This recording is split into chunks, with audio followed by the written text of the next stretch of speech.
So hi, very good afternoon to all of you. And so today, this is all of sudden information that your polity class was replaced with the modern Indian history. So today we'll be starting with the first class of the modern Indian history. But before that, obviously there must be some introduction so that you know about me, that who this person is, who is there at this point of time. So I am not audible. आवाज नहीं आ रही है. एक बार check करो.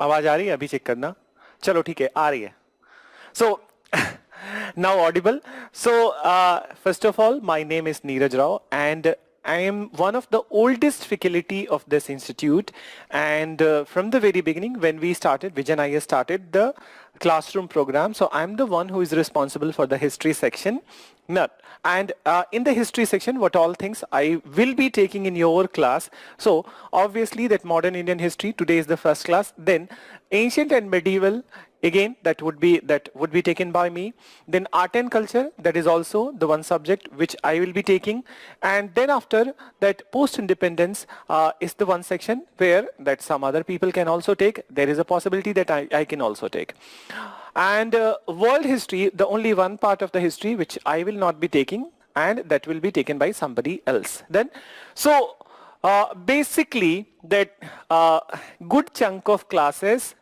in your batch related to history, it would be covered by me.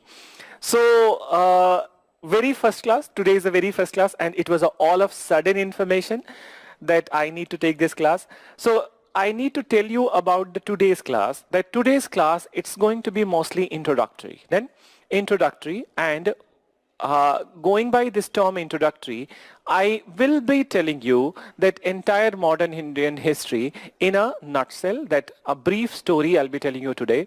Moreover, you will be clear with the chronology since we are studying history and you know history is a subject which is incomplete without the chronology.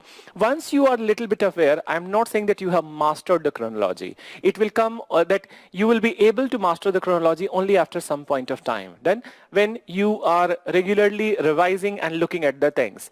So you will be mastering, but in the beginning when you have seen the chronology, so there would be a clear idea in your mind that how things were evolving, how things were happening and what was the causation of the particular event. Then so chronology is important from the perspective of the history, that even in ancient and medieval history it is very important.